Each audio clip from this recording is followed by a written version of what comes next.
அனைவருக்கும் வணக்கம். வாசிப்பவர் ஸ்ரீமதி செல்லம்மாள். திரு பாலோ கொயலோ அவர்கள் எழுதிய ரசவாதி நூலை தொடர்ந்து கொண்டிருக்கின்றோம். தமிழில் மொழிபெயர்ப்பு திருமதி நாகலட்சுமி சண்முகம் அவர்கள். நூலின் அத்தியாயம் 9. ரசவாதியும் சாண்டியாகோவும் பேசிக்கொண்டிருந்துவிட்டு சென்ற பிறகு மறுநாள் இரவில் சாண்டியாகோ ஒரு குதிரையுடன் அந்த ரசவாதியின் கூடாரத்திற்கு வந்தான். அவர் தயாராக காத்திருந்தார். அவர் தன்னுடைய சொந்த குதிரையின் மீது ஏறி தன்னுடைய வல்லூரை தன்னுடைய இடது தோளின் மீது இருத்தினார். பிறகு அவர் சாண்டியாகோவிடம், இந்த பாலைவனத்தில் உயிரினங்கள் எங்கே இருக்கின்றன என்று எனக்கு காட்டு. உயிரினங்கள் இருப்பதற்கான அறிகுறிகளை பார்க்க முடிகின்றவர்களால் மட்டுமே புதையலை கண்டுபிடிக்க முடியும் என்று கூறினார். அவர்கள் இருவரும் நில ஒளியில் அந்த மணலின் மீது தங்கள் பயணத்தை துவக்கினர். இந்த பாலைவனத்தில் உயிரினங்களை என்னால் கண்டுபிடிக்க முடியுமா என்று எனக்கு தெரியவில்லை. இந்த பாலைவனத்தை பற்றி எனக்கு இன்னும் அவ்வளவாக தெரியாதே என்று சாண்டியாகோ நினைத்து கொண்டான். தன்னுடைய எண்ணத்தை அவன் அவரிடம் வெளிப்படுத்த விரும்பினான். ஆனால் அவரை கண்டு அவன் பயந்தான். பாறைகள் நிறைந்த ஒரு பகுதியை அவர்கள் வந்தடைந்தனர். சாண்டியாகோ அந்த இடத்தில்தான் வானில் அந்த பருந்துகளை பார்த்திருந்தான். ஆனால் இப்போது அந்த இடத்தில் நிசப்தமும் காற்றும் மட்டுமே இருந்தன. பாலைவனத்தில் உயிரினங்களை எப்படி கண்டுபிடிப்பது என்று எனக்கு தெரியவில்லை. இங்கு உயிரினங்கள் இருக்கின்றன என்று எனக்கு தெரியும். ஆனால் எங்கே தேடுவது என்றுதான் எனக்கு தெரியவில்லை என்று அவன் கூறினான். ஓர் உயிர் இன்னோர் உயிரை கவர்ந்திழுக்கிறது என்று அந்த ரசவாதி பதிலளித்தார். அதன் பிறகு அவனுக்கு எல்லாம் புரிந்தது. அவன் தன்னுடைய குதிரையின் கடிவாளத்தை லேசாக தளர்த்தினான். அக்குதிரை அங்கிருந்த பாறைகளை தாண்டி உதித்தும் மணல் மீது ஓடியும் முன்னோக்கி சென்றது. அது சுமார் அரை மணி நேரம் ஓடியது. அந்த ரசவாதி தன் குதிரையில் அவனை பின்தொடர்ந்தார். இப்போது அந்த பாலைவன சோலையின் ஈச்ச மரங்கள் அவர்களுடைய பார்வையிலிருந்து முற்றிலுமாக மறைந்து போயிருந்தன. அவர்களுடைய தலைக்கு மேலே ஒரு பிரம்மாண்டமான நிலவும் அந்த பாலைவனத்தின் கற்களில் இருந்து பிரதிபலித்த அதன் ஒளியும் மட்டுமே அங்கு இருந்தன.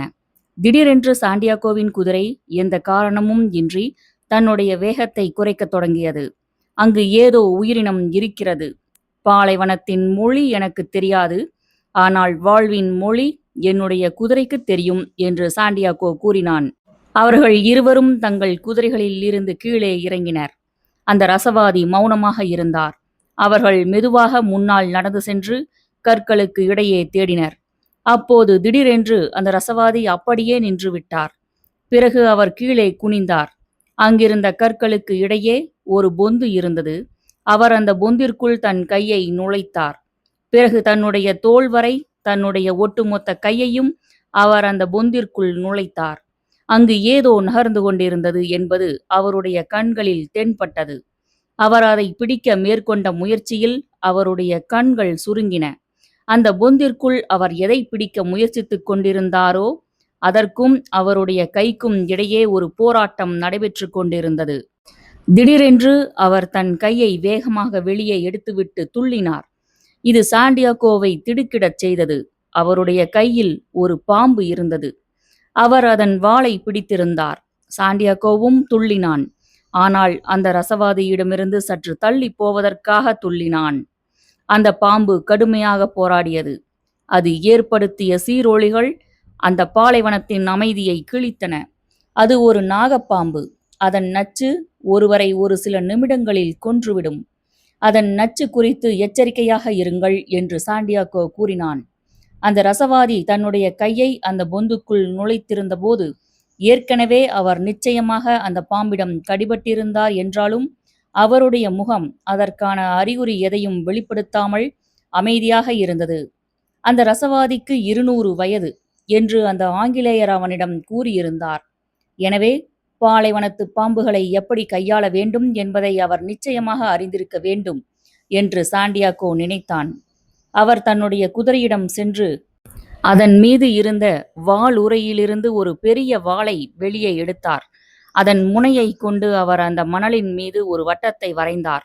பிறகு அந்த பாம்பை அவர் அந்த வட்டத்திற்குள் வைத்தார். உடனே அந்த பாம்பு ஆசுவாசம் அடைந்தது.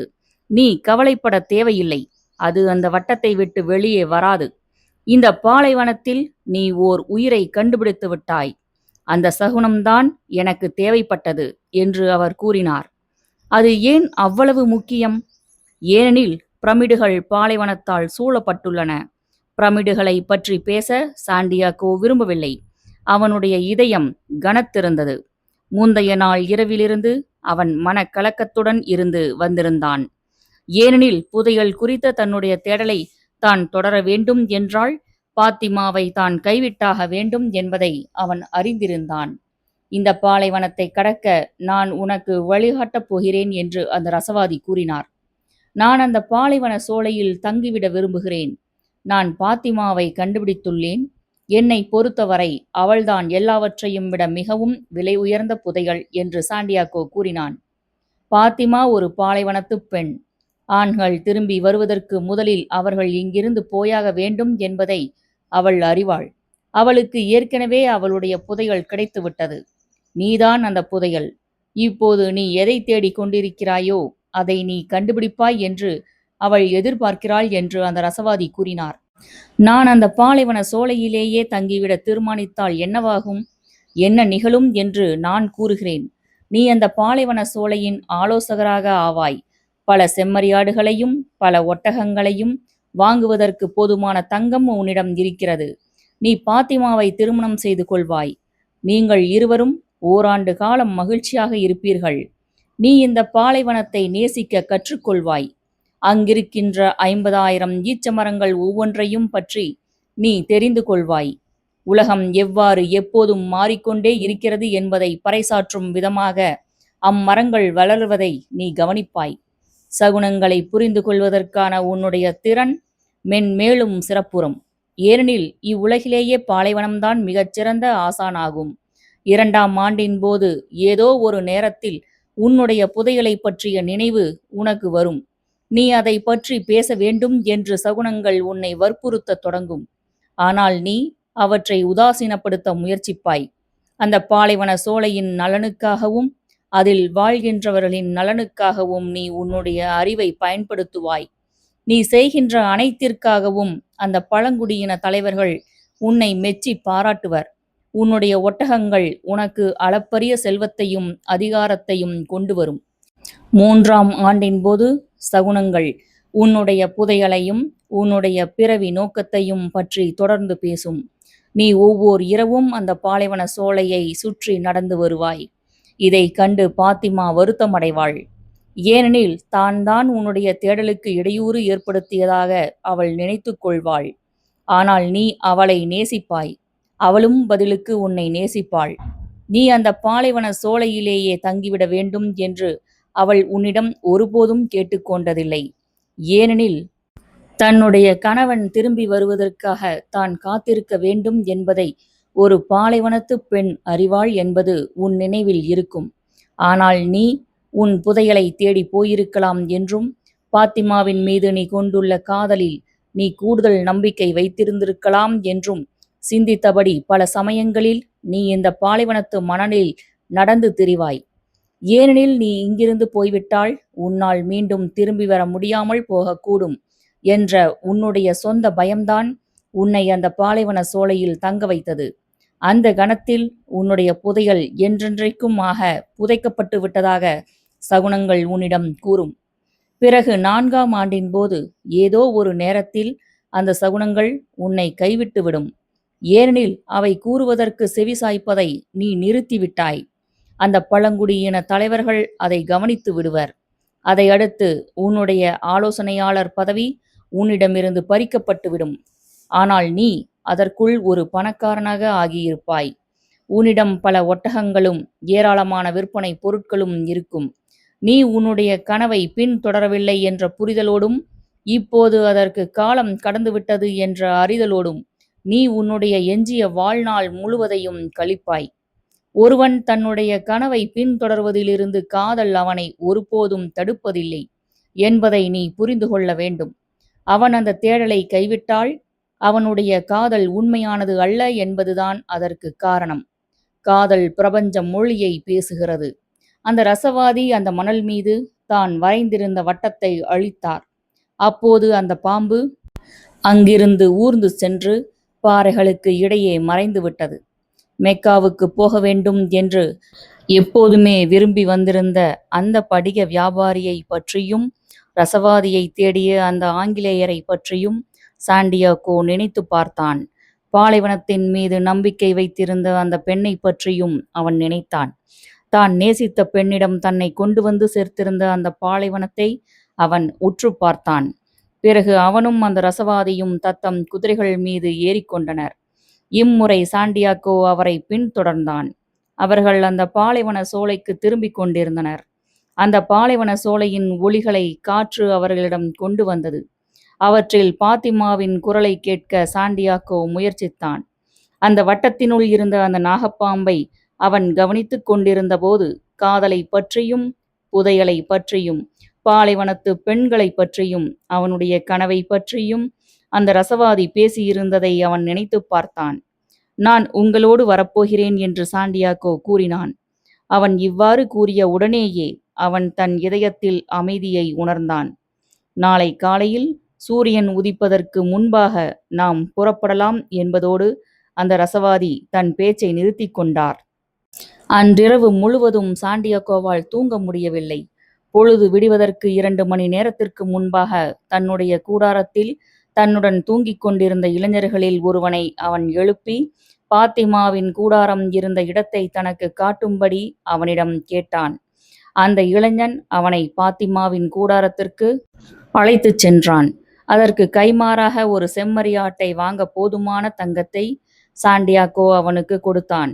பிறகு அவளுடைய கூடாரத்திற்குள் சென்று அவளை எழுப்பி வெளியே தான் காத்து கொண்டிருந்ததாக அவளிடம் கூறும்படி சாண்டியாகோ அந்த இளைஞனிடம் கேட்டுக்கொண்டான். அந்த அராபிய இளைஞனும் அப்படியே செய்தான். இதற்கு வெகுமதியாக இன்னொரு செம்மறியாட்டை வாங்குவதற்கு தேவையான தங்கத்தை சாண்டியாகோ அவனுக்கு கொடுத்தான். இப்போது எங்களை தனியாக விட்டுவிட்டு இங்கிருந்து போய்விடு என்று சாண்டியாகோ அவனிடம் கூறினான். தங்களுடைய பாலைவன சோலையின் ஆலோசனையாளருக்கு தன்னால் உதவ முடிந்தது குறித்த பெருமிதத்துடனும் தனக்கென்று சில செம்மறியாடுகளை வாங்கிக் கொள்ள போதுமான பணம் தனக்கு கிடைத்திருந்தது குறித்த மகிழ்ச்சியோடும் அந்த இளைஞன் தன்னுடைய கூடாரத்திற்கு திரும்பிச் சென்று தன்னுடைய தூக்கத்தை தொடர்ந்தான். பாத்திமா தன்னுடைய கூடாரத்தின் வாசலில் தோன்றினான். பிறகு அவளும் சாண்டியாகோவும் அந்த ஈச்ச மரங்களுக்கு இடையே நடந்து சென்றனர். இது பாரம்பரியத்தை மீறிய செயல் என்பதை சாண்டியாகோ அறிந்திருந்த போதிலும் அது இப்போது அவனுக்கு அவ்வளவு முக்கியமானதாக இருக்கவில்லை. நான் இங்கிருந்து போகப் போகிறேன், நான் மீண்டும் திரும்பி வருவேன் என்பதை நீ தெரிந்து கொள்ள வேண்டும் என்று நான் விரும்புகிறேன். நான் உன்னை காதலிப்பதற்கு காரணம். பாத்திமா அவனை இடைமறித்து, எதுவும் சொல்லாதே. ஒருவர் காதலிக்கப்படுவதற்கு காரணம் அவர் காதலிக்கப்படுகிறார் என்பது மட்டும்தான். காதலிக்க எந்த காரணமும் தேவையில்லை என்று கூறினாள். ஆனால் சாண்டியாகோ விடவில்லை. எனக்கு ஒரு கனவு இருந்தது. நான் ஓர் அரசரை சந்தித்தேன். படிய கண்ணாடி பொருட்களை விற்பனை செய்தேன். பாலைவனத்தை கடந்து வந்தேன். பழங்குடியினருக்கு இடையே சண்டை மூண்டதால் நான் என் நண்பருக்காக அந்த ரசவாதியை தேடி அந்த கிணற்றடிக்கு சென்றேன். எனவே நான் உன்னை காதலிப்பதற்கு காரணம், நான் உன்னை கண்டுபிடிப்பதற்கு இந்த ஒட்டுமொத்த பிரபஞ்சமும் காய்களை எனக்கு சாதகமாக நகர்த்தி எனக்கு உதவியதுதான் என்று கூறினான். இருவரும் ஆற தழுவி கொண்டனர். அவர்கள் ஒருவரை ஒருவர் தொட்டுக்கொண்டது அப்போதுதான் முதன்முறை. நான் திரும்பி வந்துவிடுவேன் என்று சாண்டியாகோ கூறினான். இதற்கு முன்பு வரை நான் எப்போதும் ஏக்கத்தோடு இந்த பாலைவனத்தை பார்த்து வந்திருந்தேன். இனி நான் நம்பிக்கையோடு அதை பார்ப்பேன். ஒரு நாள் என் தந்தை இங்கிருந்து போனார். ஆனால் அவர் மீண்டும் என் தாயாரிடம் திரும்பி வந்தார். அன்றிலிருந்து அவர் எப்போதும் திரும்பி வந்துள்ளார் என்று பாத்திமா கூறினாள். அவர்கள் இருவரும் எதுவும் பேசிக்கொள்ளவில்லை. அவர்கள் இன்னும் சிறிது தூரம் அந்த ஈச்ச மரங்களுக்கு இடையே நடந்து சென்றனர். பிறகு அவன் அவளை மீண்டும் அவளுடைய கூடாரத்தின் வாசலில் கொண்டு வந்து விட்டான். உன் தந்தை எப்படி உன் தாயாரிடம் திரும்பி வந்தாரோ அதேபோல நானும் திரும்பி வருவேன் என்று அவன் கூறினான். பாத்திமாவின் கண்களில் கண்ணீர் நிரம்பியிருந்ததை அவன் கண்டான். நீ அழுது கொண்டிருக்கிறாயா? அவள் அவனுடைய முகத்தை தவிர்த்தபடி, நான் ஒரு பாலைவன பெண் என்று கூறிவிட்டு, ஆனால் எல்லாவற்றிற்கும் மேலாக நான் ஒரு பெண் என்று கூறினாள். பாத்திமா மீண்டும் தன் கூடாரத்திற்குள் நுழைந்தாள். பொழுது விடிந்தபோது இத்தனை ஆண்டுகளாக அவள் செய்து வந்திருந்த அன்றாட வேலைகளை அன்றும் செய்யத் தொடங்கினாள். ஆனால் எல்லாம் மாறியிருந்தது. சாண்டியாகோ அந்த பாலைவன சோலையை விட்டு போயிருந்தான். நேற்று அந்த பாலைவன சோலைக்கு இருந்த அர்த்தம் இனி ஒருபோதும் அதற்கு இருக்கப் போவதில்லை என்று அவள் நினைத்தாள். அந்த பாலைவன சோலை இனியும் 50,000 ஈச்ச மரங்களையும் 300 கிணறுகளையும் கொண்ட ஓர் இடமாக அவளுக்கு இருக்காது. புனித பயணியர் தங்களுடைய நீண்ட பயணங்களின் முடிவில் களைப்பு நீங்கப் பெறுவதற்காக வந்து செல்கின்ற ஓர் இடமாகவும் அது இருக்காது. அன்றைய நாளில் இருந்து அந்த பாலைவன சோலை அவளுக்கு ஒரு காலியான இடமாகவே இருக்கும். இனி அந்த பாலைவனம்தான் அவளுக்கு முக்கியமானதாக இருக்கும். அவள் தினமும் அதை பார்த்து சாண்டியாகோ தன்னுடைய புதையலை தேடுவதில் எந்த விண்மீனை பின்தொடர்ந்து கொண்டிருந்தான் என்று ஊகிக்க அவள் முயற்சிப்பாள். அவள் இனி தன்னுடைய முத்தங்களை காற்றில்தான் அனுப்பியாக வேண்டும். அந்த காற்று அவனுடைய முகத்தை வருடி அவள் உயிரோடு இருந்ததையும் தன்னுடைய புதையலை தேடிச் சென்றிருந்த ஒரு துணிச்சலான ஆண்மகனுக்காக ஒரு பெண் காத்து கொண்டிருந்தாள் என்பதையும் அவனிடம் எடுத்துரைக்கும் என்ற நம்பிக்கையில் அவள் வாழ்ந்தாக வேண்டும். அன்றைய நாளிலிருந்து அந்த பாலைவனம் ஒரே ஒரு விஷயத்தை மட்டுமே அவளுக்கு உணர்த்தும். சாண்டியாகோ திரும்பி வருவான் என்ற நம்பிக்கைதான் அது. அந்த ரசவாதியும் சாண்டியாகோவும் அந்த பாலைவனத்து மணல்களின் குறுக்கே தங்களுடைய குதிரைகளில் பயணிக்கத் தொடங்கிய போது, நீ அந்த பாலைவன சோலையில் விட்டுவிட்டு வந்துள்ளவற்றை பற்றி நினைக்காதே. எல்லாமே பிரபஞ்ச ஆன்மாவில் எழுதப்பட்டுள்ளது. அங்கு அது நிரந்தரமாக தங்கிவிடும் என்று அந்த ரசவாதி அவனிடம் கூறினார். ஓரிடத்திலிருந்து புறப்பட்டு செல்வதை விட மீண்டும் திரும்பி வருவதை பற்றிதான் ஆண்கள் அதிகமாக கனவு காண்கின்றனர் என்று சாண்டியாகோ கூறினான். பாலைவனத்தின் அமைதிக்கு அவன் ஏற்கனவே மீண்டும் பழக்கப்பட்டிருந்தான். ஒருவன் கண்டுபிடிக்கின்ற ஒன்று தூய்மையான பருப்பொருளால் ஆகியிருந்தால் அது ஒருபோதும் கெட்டுப்போகாது.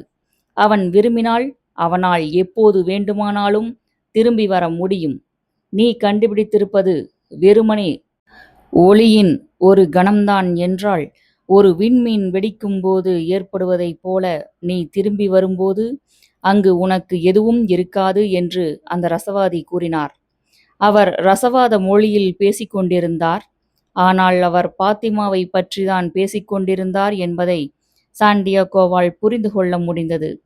தான் அந்த பாலைவன சோலையில் விட்டுவிட்டு வந்திருந்ததைப் பற்றி நினைக்காமல் இருப்பது அவனுக்கு கடினமாக இருந்தது. எங்கு பார்த்தாலும் ஒரே மாதிரியாகவே இருந்த அந்த பாலைவனம் கனவு காணும் நிலைக்கு அவனை தள்ளியது. அந்த பாலைவன சோலையின் ஈச்ச மரங்களையும் கிணறுகளையும் தான் காதலித்த பெண்ணின் முகத்தையும் அவனால் இன்னும் பார்க்க முடிந்தது. அந்த ஆங்கிலேயர் தன்னுடைய பரிசோதனைகளில் ஈடுபட்டிருந்ததையும் தனக்கே தெரியாமல் ஓர் ஆசிரியராக இருந்த அந்த ஒட்டகக்காரரையும் அவனால் பார்க்க முடிந்தது. இந்த ரசவாதி ஒருபோதும் காதல் வயப்பட்டதில்லை போலும் என்று சாண்டியாகோ நினைத்து கொண்டான். அவர் முன்னால் போய்க் கொண்டிருந்தார். அவருடைய வல்லூறு அவருடைய தோளின் மீது உட்கார்ந்திருந்தது. பாலைவனத்தின் மொழியை அப்பறவை நன்றாக அறிந்திருந்தது. அவர்கள் தங்கள் பயணத்தை நிறுத்திய போதெல்லாம் வேட்டையாடுவதற்காக அது பறந்து போனது. முதல் நாளன்று அது ஒரு முயலுடன் திரும்பி வந்தது. 2ஆம் நாளன்று அது 2 பறவைகளுடன் வந்தது. இரவில் அவர்கள் தங்களுடைய படுக்கை விரிப்பை பரப்பி விரித்தனர். தங்களுடைய நெருப்பை மறைத்து வைத்தனர். பாலைவனத்தில் இரவு நேரங்கள் மிகவும் குளிராக இருந்தன. நிலவின் ஒவ்வொரு கட்டமும் கடந்து செல்ல செல்ல இரவு மென்மேலும் அதிக இருட்டாகிக் கொண்டே போனது. அவர்கள் 1 வாரம் பயணித்தனர். பழங்குடியினருக்கு இடையேயான சண்டைகளில் தாங்கள் மாட்டிக்கொள்ளாமல் இருப்பதற்கு தாங்கள் மேற்கொள்ள வேண்டிய முன்னெச்சரிக்கை நடவடிக்கைகளை பற்றி மட்டுமே அவர்கள் பேசினர். சண்டை தொடர்ந்தது. சில சமயங்களில் இரத்தத்தின் துர்நாற்றத்தை காற்று சுமந்து வந்தது. அருகே பல சண்டைகள் நிகழ்ந்திருந்தன. சாண்டியாகோவின் கண்கள் கவனிக்க தவறியிருந்தவற்றை அவனுக்கு காட்டுவதற்கு சகுனங்களின் மொழி எப்போதும் தயாராக இருந்ததை காற்று அவனுக்கு நினைவூட்டியது. 7ஆம் நாளன்று வழக்கத்தை விட சிறிது முன்னதாகவே முகாமிடுவதென்று அந்த ரசவாதி தீர்மானித்தார். அவருடைய வல்லூறு விலங்குகளையும் பறவைகளையும் தேடி பறந்து போயிற்று. அவர் தன்னுடைய தண்ணீர் குடுவையை சாண்டியாகோவிடம் கொடுத்தார். நீ கிட்டத்தட்ட உன்னுடைய பயணத்தின் முடிவை நெருங்கிவிட்டாய். நீ உன்னுடைய கனவை பின்தொடர்ந்து வந்துள்ளதற்காக நான் உன்னை பாராட்டுகிறேன் என்று அந்த ரசவாதி கூறினார். ஆனால் நீங்கள் இதுவரை என்னிடம் எதுவும் கூறவில்லையே. உங்களுக்கு தெரிந்த விஷயங்களில் சிலவற்றை நீங்கள் எனக்கு கற்றுக் கொடுக்கப் போகிறீர்கள் என்று நான் நினைத்தேன். ஒரு சில நாட்களுக்கு முன்பு ரசவாதம் தொடர்பான புத்தகங்களை வைத்திருந்த ஒருவருடன் நான் இந்த பாலைவனத்தில் பயணித்தேன். ஆனால் அவற்றிலிருந்தும் என்னால் எதையும் கற்றுக்கொள்ள முடியவில்லை. கற்றுக்கொள்ள ஒரே ஒரு வழிதான் இருக்கிறது. செயல் நடவடிக்கைதான் அது. நீ தெரிந்து கொள்ள வேண்டிய எல்லாவற்றையும் உன்னுடைய பயணத்தின் ஊடாக நீ கற்றுக்கொண்டுள்ளாய். நீ இன்னும் ஒரே ஒரு விஷயத்தை தான் கற்றுக்கொள்ள வேண்டியுள்ளது. அது என்ன என்பதை அவன் தெரிந்து கொள்ள விரும்பினான். ஆனால் அந்த ரசவாதி தன்னுடைய வல்லூரை எதிர்பார்த்து தொடுவானத்தை தேடினார். நீங்கள் ஏன் ரசவாதி என்று அழைக்கப்படுகிறீர்கள்? ஏனெனில் நான் ஒரு ரசவாதி. எந்த விஷயம் தவறாக போனதால் மற்ற ரசவாதிகள் தங்கத்தை உருவாக்க முயற்சித்து தோற்றுப்போயினர்? ஏனெனில் அவர்கள் தங்கத்தை மட்டுமே தேடினர்.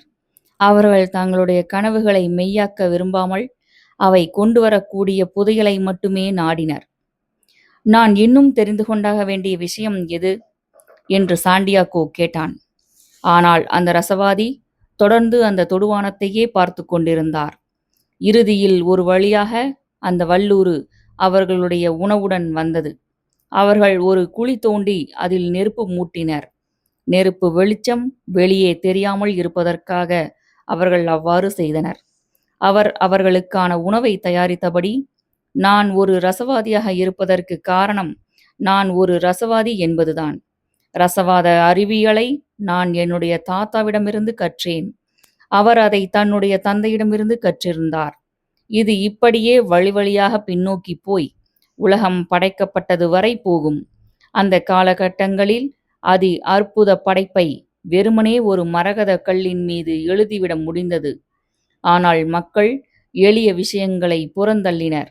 அதற்கு பதிலாக நீண்ட விளக்க உரைகளையும் விரிவுரைகளையும் தத்துவார்த்த உரைகளையும் எழுத அவர்கள் தலைப்பட்டனர். மேலும் மற்றவர்கள் பின்பற்றிய வழிமுறையை விட சிறப்பான ஒரு வழிமுறை தங்களுக்கு தெரியும் என்று அவர்கள் நினைக்கத் தொடங்கினர். ஆனாலும் அந்த மரகத பலகை இன்றும் தொடர்ந்து நீடிக்கிறது என்று கூறினார்.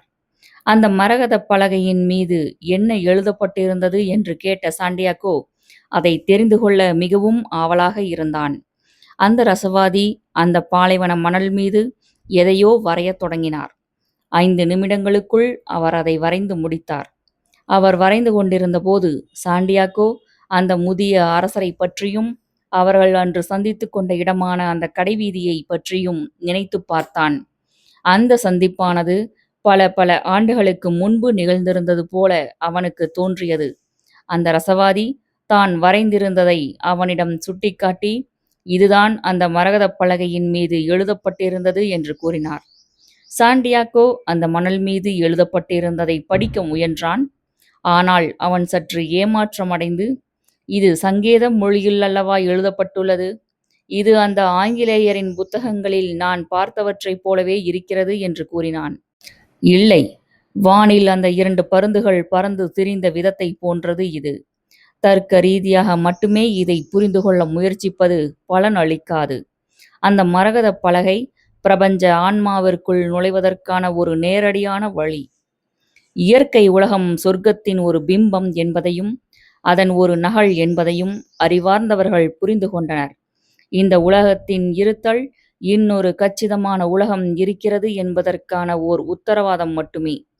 கடவுள் இவ்வுலகத்தை படைத்ததற்கு காரணம் பார்வைக்கு புலப்படக்கூடிய அதனுடைய பொருட்களின் ஊடாக அவருடைய ஆன்மீக போதனைகளை மக்கள் புரிந்து கொள்ள வேண்டும் என்பதற்காகவும் அவருடைய ஞானத்தைக் கண்டு அவர்கள் அதிசயிக்க வேண்டும் என்பதற்காகவும் தான்.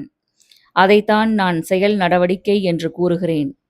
நான் அந்த மரகதப் பலகையில் எழுதப்பட்டுள்ளதை புரிந்து கொள்ள வேண்டுமா என்று சாண்டியாகோ கேட்டான். நீ ஒரு ரசவாத பரிசோதனை கூடத்தில் இருந்தால் அந்த மரகதப் பலகையை புரிந்து கொள்வதற்கான சிறந்த வழியை கற்றுக்கொள்வதற்கான சரியான நேரம் இதுவாகத்தான் இருக்கும். ஆனால் நீ இந்த பாலைவனத்தில் இருக்கிறாய். எனவே உன்னை அதில் மூழ்கடித்துக் கொள். உலகத்தைப் பற்றிய புரிதலை இந்த பாலைவனம் உனக்கு கொடுக்கும். உண்மையில் இந்த பூமியில் உள்ள எது ஒன்றாலும் அந்த புரிதலை உனக்கு கொடுக்க முடியும். நீ இந்த பாலைவனத்தை புரிந்து கொள்ள வேண்டியது கூட இல்லை. இங்கிருக்கும் மணல் துகள்களில் ஒரே ஒரு துகளை எடுத்து நீ ஆய்வு செய்தால் போதும். படைப்பின் அதிசயங்கள் அனைத்தையும் அதில் நீ காண்பாய். என்னை நான் இந்த பாலைவனத்தில் எவ்வாறு மூழ்கடித்துக் கொள்வது? உன் இதயம் சொல்வதை காது கொடுத்துக் கேள். எல்லாம் அறிந்தது அது. ஏனெனில் அது பிரபஞ்ச ஆன்மாவிலிருந்து வந்தது. என்றேனும் ஒரு நாள் அது அங்கு திரும்பிச் சென்றுவிடும். அவர்கள் மௌனமாக இன்னும் 2 நாட்கள் அந்த பாலைவனத்தில் பயணம் செய்தனர். அந்த ரசவாதி அதிக எச்சரிக்கையுடன் நடந்து கொள்ளத் தொடங்கியிருந்தார். ஏனெனில் மிக கொடூரமான சண்டைகள் நிகழ்ந்து கொண்டிருந்த ஒரு பகுதியை அவர்கள் அணுகிக் கொண்டிருந்தனர்.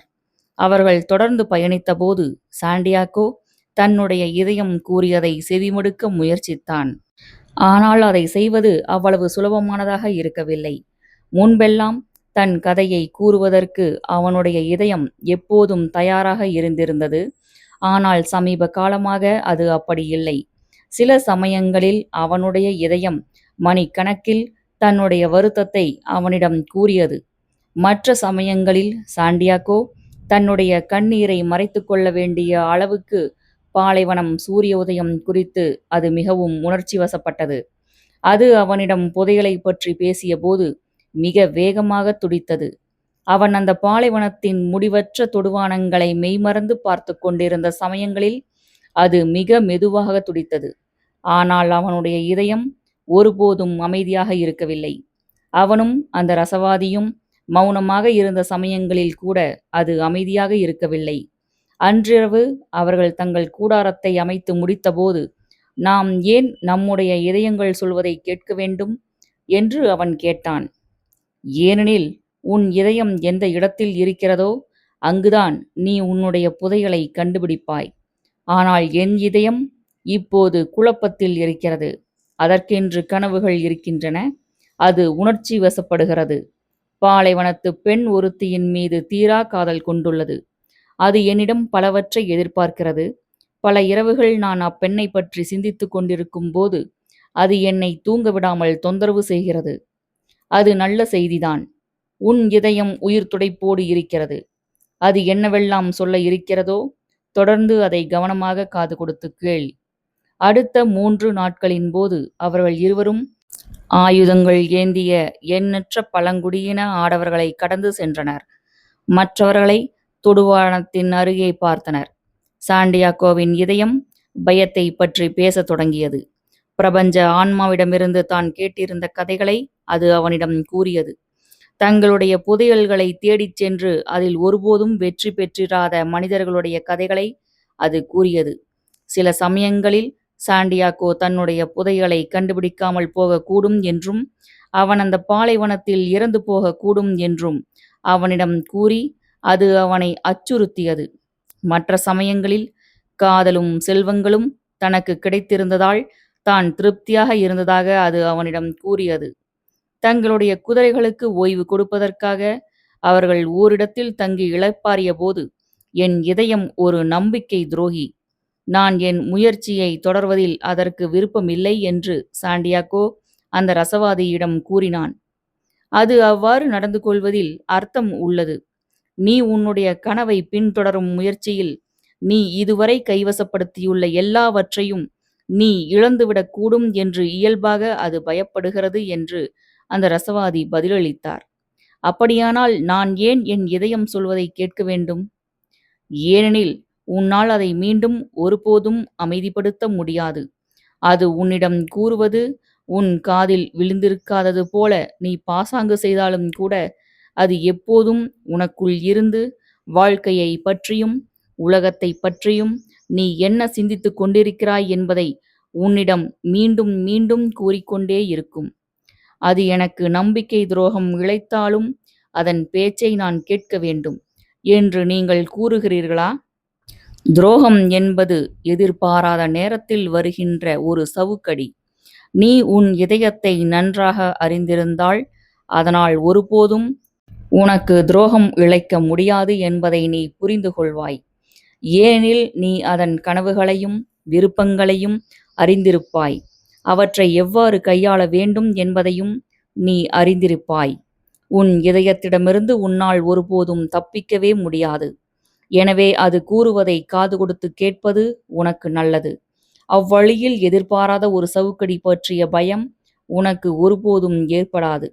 அவர்கள் இருவரும் தொடர்ந்து அந்த பாலைவனத்தை கடந்து கொண்டிருந்த போது சாண்டியாகோ தன் இதயம் கூறியதை தொடர்ந்து கேட்டான். அதன் தந்திரங்களை அவன் புரிந்து கொள்ளத் தொடங்கினான். உள்ளது உள்ளபடியே அவன் தன் இதயத்தை ஏற்றுக்கொண்டான். அவன் தன்னுடைய பயத்தை இழந்தான். தான் அந்த பாலைவன சோலைக்கு திரும்பி போக வேண்டியது அவசியம் என்பதை மறந்தான். ஏனெனில் ஒரு நாள் மதியம் தான் மகிழ்ச்சியாக இருந்ததாக அவனுடைய இதயம் அவனிடம் கூறியது. நான் சில சமயங்களில் குறைபட்டு கொண்டாலும் நான் ஒருவருடைய இதயமாக இருப்பதால்தான் நான் அவ்வாறு நடந்து கொள்கிறேன். மக்களுடைய இதயங்களின் இயல்பு அதுதான். மக்கள் தங்களுடைய மிக முக்கியமான கனவுகளை பின்தொடர்ந்து செல்ல பயப்படுகின்றனர். ஏனெனில் தாங்கள் அக்கனவுகளுக்கு தகுதியானவர்கள் அல்ல என்றோ அல்லது தங்களால் அவற்றை அடைய முடியாது என்றோ அவர்கள் கருதுகின்றனர். அப்போது அவர்களுடைய இதயங்களான நாங்கள் பல்வேறு விஷயங்கள் குறித்து பயம் கொள்கிறோம். அன்புக்குரியவர்கள் என்றென்றைக்குமாக தொலைதூர இடங்களுக்கு சென்று விடுவது குறித்தோ, நல்ல கணங்களாக இருந்திருக்க வேண்டியவை அப்படி இல்லாமல் போனது குறித்தோ, கண்டுபிடிக்கப்பட்டிருக்கக்கூடிய புதையல்கள் ஒருபோதும் கண்டுபிடிக்கப்படாமல் மணலுக்குள் நிரந்தரமாக மறைந்திருப்பது குறித்தோ நாங்கள் பயப்படுகிறோம். ஏனெனில் இப்படிப்பட்ட விஷயங்கள் நிகழும்போது நாங்கள் பெரிதும் துன்புறுகிறோம். ஓர் அமாவாசை இரவில் சாண்டியாகோவும் அந்த ரசவாதியும் வானத்தை பார்த்தபடி அமர்ந்திருந்த போது, தான் துன்புற நேரிடும் என்று என் இதயம் பயப்படுகிறது என்று அவன் அவரிடம் கூறினான். துன்பம் குறித்த பயம் அந்த துன்பத்தை விட அதிக மோசமானது என்றும், தன் கனவுகளை பின்தொடர்ந்து சென்ற எந்த ஓர் இதயமும் ஒருபோதும் துன்புற்றதில்லை என்றும் உன் இதயத்திடம் சொல். ஏனெனில் தேடலின் ஒவ்வொரு நொடியும் கடவுளுடனும் நிலைபேற்றுடனும் ஏற்படுகின்ற ஒரு கணநேர சந்திப்பாகும். தேடலின் ஒவ்வொரு நொடியும் கடவுள் உடனான ஒரு சந்திப்பு என்று சாண்டியாகோ தன் இதயத்திடம் கூறினான். நான் என்னுடைய புதையலை உண்மையிலேயே தேடிக்கொண்டிருந்த போது ஒவ்வொரு நாளும் ஒளிமயமானதாக இருந்தது. ஏனெனில் ஒவ்வொரு மணி நேரமும் என்னுடைய புதையலை நான் கண்டுபிடித்து விடுவேன் என்ற கனவின் ஒரு பகுதியாக இருந்தது. நான் என்னுடைய புதையலை உண்மையிலேயே தேடிக்கொண்டிருந்த போது அந்த தேடலின் ஊடாக நான் பல விஷயங்களை கண்டறிந்தேன். இடையன் ஒருவன் சாதிப்பதற்கு சாத்தியமற்றவை போல தோன்றிய விஷயங்களை முயற்சித்து பார்ப்பதற்கான துணிச்சல் மட்டும் எனக்கு இல்லாமல் போயிருந்தால், அந்த தேடல் மூலம் நான் கண்டறிந்திருந்த விஷயங்களை என்னால் ஒருபோதும் பார்த்திருக்க முடியாது. இதைத் தொடர்ந்து மதியம் முழுவதும் அவனுடைய இதயம் அமைதியாக இருந்தது. அன்றிரவு அவன் ஆழ்ந்து தூங்கி மறுநாள் காலையில் கண் விழித்தபோது பிரபஞ்ச ஆன்மாவிடமிருந்து வந்த விஷயங்களை அது அவனிடம் கூறத் தொடங்கியது. மகிழ்ச்சியாக இருக்கின்ற அனைவருக்குள்ளும் கடவுள் இருக்கிறார். அந்த ரசவாதி கூறியதைப் போல மகிழ்ச்சியை அந்த பாலைவனத்தின் மணல் துகள் ஒன்றில் கூட காண முடியும். ஒரு மணல் துகள் என்பது படைப்பின் ஒரு கணம் என்பதாலும், அதை உருவாக்குவதற்கு பிரபஞ்சத்திற்கு லட்சக்கணக்கான ஆண்டுகள் ஆகியிருந்ததாலும் அந்த மணல் துகளில் மகிழ்ச்சியை காண முடியும். இந்த பூமியில் உள்ள ஒவ்வொருவருக்கும் ஒரு புதையல் அவருடைய வருகைக்காக காத்திருக்கிறது. மக்களுடைய இதயங்களாகிய நாங்கள் அப்படிப்பட்ட புதையல்களை பற்றி அரிதாகவே கூறுகிறோம். ஏனெனில் மக்கள் இனியும் அவற்றை தேடி போக விரும்புவதில்லை. புதையல்களை பற்றி நாங்கள் குழந்தைகளிடம் மட்டுமே பேசுகிறோம். பின்னாளில் வாழ்க்கை தானாகவே தன் சொந்த திசையில் தன்னுடைய சொந்த தலைவிதியை நோக்கி போகட்டும் என்று நாங்கள் விட்டுவிடுகிறோம்.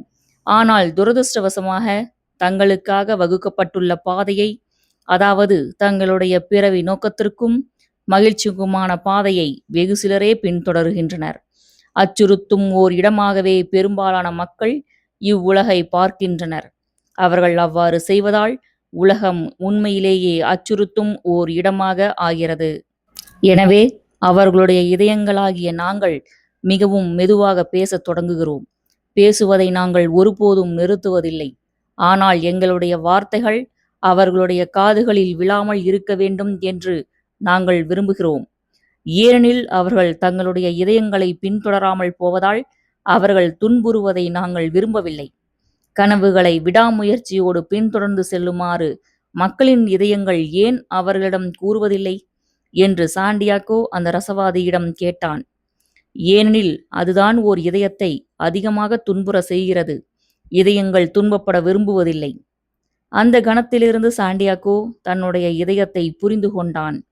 தன்னிடம் பேசுவதை ஒருபோதும் நிறுத்த வேண்டாம் என்று அவன் அதனிடம் கோரிக்கை விடுத்தான். நான் என் கனவுகளை பின்தொடர்வதிலிருந்து விலகிச் செல்லும்போது நீ என்னை அழுத்தி எனக்கு எச்சரிக்கை விடு. நீ என்னை எச்சரிக்கும் ஒவ்வொரு முறையும் நீ கூறும் செய்திக்கு நான் செவிசாய்ப்பேன் என்று அவன் தன் இதயத்திடம் கூறினான். அன்றிரவு இவை எல்லாவற்றையும் அவன் அந்த ரசவாதியிடம் கூறினான். அவனுடைய இதயம் பிரபஞ்ச ஆன்மாவிடம் திரும்பிச் சென்றிருந்ததை அந்த ரசவாதி புரிந்து கொண்டார். இப்போது நான் என்ன செய்ய வேண்டும் என்று அவன் கேட்டான். பிரமிடுகள் இருக்கும் திசையை நோக்கி தொடர்ந்து பயணம் செய். சகுனங்கள் கூறுவதை கவனமாக காது கொடுத்து கேட்டு அதன்படி நடந்து கொள். உன்னுடைய புதையல் இருக்கும் இடத்தை இன்னமும் உன் இதயத்தால் உனக்கு காட்ட முடியும் என்று அந்த ரசவாதி கூறினார். நான் இன்னும் தெரிந்து கொள்ள வேண்டிய அந்த ஒரு விஷயம் அதுதானா? இல்லை, நீ இன்னும் தெரிந்து கொள்ள வேண்டிய விஷயம் இதுதான். ஒரு கனவு மெய்ப்படுவதற்கு முன்பாக அந்த பயணத்தின் ஊடாக கற்றுக்கொள்ளப்பட்ட அனைத்து விஷயங்களையும் பிரபஞ்ச ஆன்மா சோதிக்கிறது. அந்த ஆன்மா தீயது என்பதால் அது அப்படி செய்வதில்லை. மாறாக நாம் நம்முடைய கனவுகளை நனவாக்குவதோடு கூடவே அந்த கனவை நோக்கி நாம் பயணித்த பாதையில் நாம் கற்றுக்கொண்டுள்ள படிப்பினைகளில் நாம் மேதமை பெறுவதற்கு நமக்கு உதவுவதற்காகவே அது அவ்வாறு செய்கிறது. துல்லியமாக அந்த கணத்தில்தான் பெரும்பாலான மக்கள் தங்கள் முயற்சியை கைவிட்டு விடுகின்றனர். அந்த கணத்தில்தான் நாங்கள் பாலைவன மொழியில் கூறுவதைப் போல தொடுவானத்தில் ஈச்ச மரங்கள் தோன்றியுள்ள நேரத்தில் ஒருவர் தாகத்தால் இறக்கிறார். ஒவ்வொரு தேடலும் துவக்க ஆட்டக்காரரின் அதிர்ஷ்டத்துடன் தான் தொடங்குகிறது. அதுபோலவே ஒவ்வொரு தேடலும் அந்த வெற்றியாளர் தீவிரமாக சோதிக்கப்படுவதோடு நிறைவு பெறுகிறது. தன்னுடைய நாட்டில் கூறப்பட்ட பண்டைய பழமொழி ஒன்று சாண்டியாகோவின் நினைவுக்கு வந்தது. பொழுது விடிவதற்கு சற்று முன்பாகத்தான் இரவு மிக அதிக இருட்டாக இருக்கிறது என்று அந்த பழமொழி கூறியது. நூலின் இப்பகுதி இத்துடன் நிறைவடைகிறது. நூலின் அத்தியாயங்களை தொடர்ந்து கேட்க ஸ்ரீமதி செல்லம்மாள் வலையொலி அலைவரிசையை பதிவு செய்யுங்கள். ஸ்ரீமதி செல்லம்மாள் தொடர்வாள். நன்றி, வணக்கம்.